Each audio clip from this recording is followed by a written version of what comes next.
केन्द्रीय बैंकको स्थापना, महत्त्व तथा काम, कर्तव्य र अधिकार।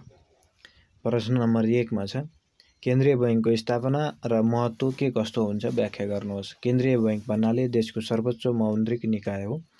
हरेक अर्थतन्त्रमा एउटा केन्द्रीय बैंक स्थापित हुन्छ। केन्द्रीय बैंक स्थापना हुनका उद्देश्यहरू देहाय बमोजिम छन्। बैंक तथा वित्तीय संस्थाप्रति सर्वसाधारणको विश्वसनीयता वृद्धि गर्न, मूल्य स्थिरता र शोधनान्तर स्थिरता कायम गर्न, वित्तीय स्थायित्व हासिल गर्न, वित्तीय पहुँच वृद्धि गरी देशको दिगो विकासमा सरकारलाई सहयोग गर्न। नेपालमा केन्द्रीय बैंकको रूपमा नेपाल राष्ट्र बैंक रहेको छ। यस बैंकको स्थापनाका सम्बन्धमा नेपाल राष्ट्र बैंक ऐन 2058 को दफा 3 मा उल्लेख भएअनुसार देहाय बमोजिम व्यवस्था गरिएको छ। 1 मा छ केन्द्रीय बैंकको कार्य गर्न नेपाल राष्ट्र बैंक स्थापना हुनेछ। 2 मा छ नेपाल राष्ट्र बैंक ऐन 2012 अन्तर्गत स्थापना भएको नेपाल राष्ट्र बैंक ऐन अन्तर्गत स्थापना भएको मानिने। 3 मा छ बैंक अविच्छिन्न उत्तराधिकारीवाला एक स्वशासित र सङ्गठित संस्था हुनेछ। 4 मा बैंकको काम कारबाहीको निमित्त आफ्नो एउटा छुट्टै छाप हुनेछ। 5 मा छ बैंकले यस ऐनको अधीनमा रही चल अचल सम्पत्ति प्राप्त गर्न, उपभोग गर्न, राख्न, बेचबिखन गर्न, त्यस्तै अन्य किसिमको व्यवस्था गर्न सक्नेछ। 6 मा बैंकले आफ्नो नामबाट नासिल उजुर गर्न र बैंक उप पनि सोही नामबाट नासिल उजुर गर्न सक्ने। 7 मा छ बैंकको केन्द्रीय कार्यालय काठमाडौँमा रहनेछ र पनि बैंकले आवश्यकता अनुसार नेपालभित्र वा बाहिर जुनसुकै ठाउँमा शाखा, उपशाखा र अन्य कार्यालयहरू खोल्न र एजेन्ट वा प्रतिनिधि नियुक्ति गर्न सक्नेछ। केन्द्रीय बैंकको महत्त्वलाई देहाय बमोजिम व्याख्या गर्न सकिन्छ। नोट तथा सिक्का निष्कासन गरी सोको नियन्त्रण गर्ने एकमात्र निकाय, सरकारको बैंकर, सल्लाहकार र वित्तीय एजेन्टको रूपमा कार्य गर्ने, बैंक तथा वित्तीय संस्था बाफियाको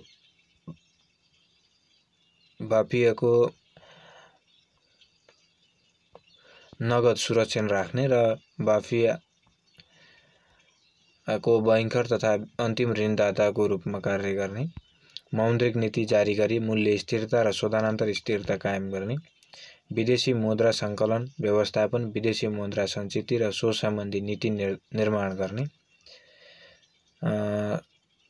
समाशोधन गृह मार्फत भुक्तानी फर्च्यौट र हिसाब मिलान गर्ने, साख नियन्त्रणको रूपमा कार्य गर्ने, बजारमा तरलतामा उताप चढाव हुँदा खुला बजार सञ्चालनबाट तरलता व्यवस्थापन गर्ने।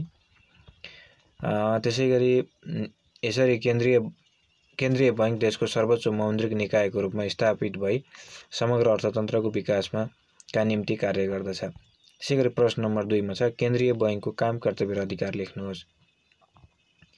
बैंकहरूको पनि बैंकको रूपमा स्थापित, स्वशासित र अविच्छिन्न उत्तराधिकारवाला सङ्गठनको रूपमा रहेको केन्द्रीय बैंकका काम, कर्तव्य र अधिकार नेपाल राष्ट्र बैंक ऐन 2058 को दफा 5 बमोजिम देहाय बमोजिम रहेका छन्। बैंक नोट तथा सिक्का निष्कासन गर्ने, मूल्य स्थिरता कायम गर्न आवश्यक मौद्रिक नीति तर्जुमा गर्ने र सो नीति कार्यान्वयन गर्ने गराउने, विदेशी विनिमय नीति निर्धारण गर्ने र सो नीति कार्यान्वयन गर्ने गराउने, विनिमय दर पद्धति निर्धारण गर्ने, विदेशी विनिमय सञ्चितिको व्यवस्था र सञ्चालन गर्ने, वाणिज्य बैंक तथा वित्तीय संस्थालाई बैंकिङ तथा वित्तीय कारोबार गर्न इजाजत पत्र जारी गर्ने र कारोबारको आवश्यक नियमन, निरीक्षण र सुपरिवेक्षण तथा अनुगमन गर्ने, नेपाल सरकारको बैंकर, सल्लाहकार तथा वित्तीय एजेन्टको रूपमा कार्य गर्ने, भुक्तानी फर्च्यौट, क्लियरिङ तथा हिसाब मिलान, सेटलमेन्ट पद्धतिको स्थापना तथा प्रवर्धन गरी सो कार्यलाई नियमित गर्ने, तरलता व्यवस्थापनको निमित्त आवश्यक उपकरणको माध्यमद्वारा खुला बजार कारोबार सञ्चालन गर्ने, यस ऐन बमोजिम बैंकको उद्देश्य हासिल गर्नको निमित्त बैंकले गर्नुपर्ने अन्य आवश्यक कार्यहरूलाई कार्यान्वयन गर्ने गराउने। यसरी केन्द्रीय बैंक देशको सर्वोच्च मौद्रिक निकायका रूपमा स्थापित भई समग्र अर्थतन्त्रको दिगो विकासमा का निम्ति कार्य गर्दछ। त्यसैगरी प्रश्न नम्बर 3 मा छ केन्द्रीय बैंकका सिद्धान्तहरू के छन्। केन्द्रीय बैंक र वाणिज्य बैंकको कार्यमा के कस्तो भिन्नता हुन्छ लेख्नुहोस्। 5.5 को छ केन्द्रीय बैंक एक स्वतन्त्र राष्ट्रिय संस्था हो जसले मौद्रिक नीति सञ्चालन गर्दछ, बैंकहरूलाई नियमन गर्छ तथा आर्थिक अनुशासन सहित वित्तीय सेवाहरू प्रदान गर्दछ। यसको लक्ष्य देशको मुद्रास्फीति स्थिर गर्नु, बेरोजगार कम राख्नु र मुद्रास्फीति रोक्नु हो। केन्द्रीय बैंकका सिद्धान्तहरू निम्न बमोजिम छन्। केन्द्रीय बैंकले राष्ट्रिय हितमा कार्य गर्दछ। केन्द्रीय बैंकले देशको मौद्रिक निकायको रूपमा कार्य गर्दछ। केन्द्रीय बैंकले तरलता व्यवस्थापनका लागि खुल्ला बजार सञ्चालन गर्दछ। केन्द्रीय बैंक कर्जाको भण्डारण र अन्तिम ऋणदाताको रूपमा कार्य गर्दछ। केन्द्रीय बैंक राजनैतिक हस्तक्षेपबाट मुक्त हुन्छ। केन्द्रीय बैंक प्रतिस्पर्धाबाट मुक्त हुन्छ। केन्द्रीय बैंक सरकारको बैंकरको रूपमा कार्य गर्छ। केन्द्रीय बैंक वाणिज्य बैंक तथा वित्तीय संस्थाहरूको बैंकरको रूपमा कार्य गर्छ। यसरी केन्द्रीय बैंक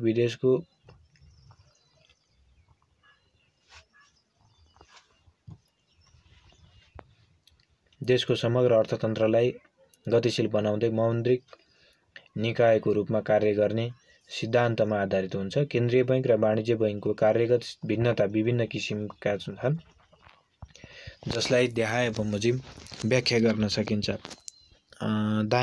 बायाँतर्फ केन्द्रीय बैंकका कार्य र दायाँतर्फ वाणिज्य बैंकका कार्यहरू। केन्द्रीय बैंकमा समग्र अर्थतन्त्रको बैंकिङ प्रणालीको नियमन र सुपरिवेक्षण गर्ने कार्य गर्दछ भने वाणिज्य बैंकले केन्द्रीय बैंकको प्रत्यक्ष अनुगमन र सुपरिवेक्षणमा बैंकिङ व्यवसाय गर्दछ।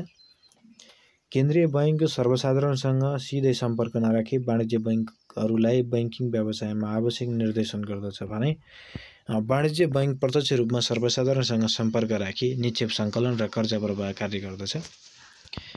केन्द्रीय बैंकले बैंक नोट निष्कासन तथा मुद्रा निष्कासन गरी बजारमा मुद्रा प्रवाह नियन्त्रण गर्ने कार्य गर्दछ भने वाणिज्य बैंकले बैंक नोट तथा सिक्का निष्कासन नगरी केवल मुद्रा प्रवाह नियमित गर्ने र सहयोग गर्ने कार्य गर्दछ। त्यसैगरी केन्द्रीय बैंक राज्यको स्वामित्वमा रही कार्य गर्दछ भने वाणिज्य बैंक राज्य वा निजी स्वामित्वमा रही कार्य गर्दछ। केन्द्रीय बैंक विदेशी विनिमयको संरक्षणको भूमिका निर्वाह गर्दछ भने वाणिज्य बैंकले केन्द्रीय बैंकको स्वीकृतिमा स्वदेशी विनिमय व्यवसाय गर्दछ। केन्द्रीय बैंक साख नियन्त्रण कर्जा नियन्त्रण कार्य गर्दछ भने वाणिज्य बैंकले साख सिर्जना अथवा कर्जा सिर्जना गर्ने कार्य गर्दछ। केन्द्रीय बैंक सरकारको र वाणिज्य बैंक तथा अन्य वित्तीय संस्थाको बैंकरको रूपमा कार्य गर्दछ भने वाणिज्य बैंक एक किसिमले केन्द्रीय बैंकको एजेन्टको रूपमा कार्य गर्दछ। सरकारको केन्द्रीय बैंक यसको शाखा सञ्जाल देशभित्र मात्र हुन्छ भने वाणिज्य बैंकका शाखा विदेशमा पनि हुन सक्छ। यसरी केन्द्रीय बैंक मौद्रिक नीति निर्माता भई वाणिज्य बैंकको नियामक निकायको रूपमा कार्य गर्दछ भने वाणिज्य बैंकहरूले मौद्रिक नीतिका उद्देश्य पूरा गर्न साख सिर्जना गरी अर्थतन्त्रको विकास गर्नका लागि कार्य गर्दछन्। त्यसैगरी प्रश्न नम्बर 4 मा छ देश विकासमा केन्द्रीय बैंकको भूमिका। केन्द्रीय बैंक एक स्वतन्त्र राष्ट्रिय संस्था हो जसले मौद्रिक नीति सञ्चालन गर्दछ, बैंकहरूको नियमन गर्छ र आर्थिक अनुशासन सहित वित्तीय सेवाहरू प्रदान गर्दछ। यसको लक्ष्य देशको मुद्रा स्थिर गर्नु, बेरोजगार कम राख्नु र मुद्रास्फीति रोक्नु हो। देश विकासमा केन्द्रीय बैंकको भूमिका देखाए बमोजिम हुन्छ। कमा छ विकासात्मक भूमिकामा आर्थिक गतिविधिहरूको लागि प्रभावकारी वातावरण सिर्जना गर्नु, बैंकिङ क्षेत्रहरूको विकासको लागि नीति नियमन बनाउनु, पुँजी बजारको विकासको लागि उत्प्रेरकको रूपमा कार्य गर्ने, सार्वजनिक ऋणको माध्यमबाट पुँजी आकर्षित गर्ने र विकासका लागि परिचालन गर्ने, देशको सन्तुलित आर्थिक विकासका लागि बैंक र वित्तीय संस्थालाई विपन्न कर्जा र प्राथमिक कर्जा क्षेत्रमा कर्जा लगानी गर्न बाध्यकारी व्यवस्था गर्ने, सरकारको वित्तीय एजेन्टको रूपमा कार्य गरी विकास बजेटका लागि आवश्यक विभिन्न ऋणपत्र र सुरक्षा जारी गर्ने, पुनर्कर्जाका माध्यमबाट पूर्वाधार र उत्पादकत्व क्षेत्रमा विकास गर्ने, आर्थिक स्थायित्वका लागि तरलता र मुद्रास्फीति नियन्त्रण राख्ने। त्यसैगरी खमा छ नियमनकारी भूमिका। बैंक तथा वित्तीय संस्था बाफियाको इजाजत पत्र र सञ्चालन आदि तथा मौद्रिक र विदेशी विनिमय नीति निर्धारण गरी लागू गर्ने, बाफियाको सञ्चालक निर्देशनमा समन्वयात्मक भूमिकाको लिए कार्य गर्ने। त्यसैगरी गमा छ सुपरिवेक्षणीय कार्य। बाफियाका कार्यहरूको समीक्षा र निर्देशन गर्ने, निर्देशन पालनाका लागि उचित गाइडलाइन दिने, बाफियाले निर्देशन आदिको पालना नगरेमा कारबाही गर्ने आदि। यसरी केन्द्रीय बैंकले देशको दिगो विकासका निमित्त विभिन्न भूमिका निर्वाह गरेको हुन्छ। हस्त, धन्यवाद।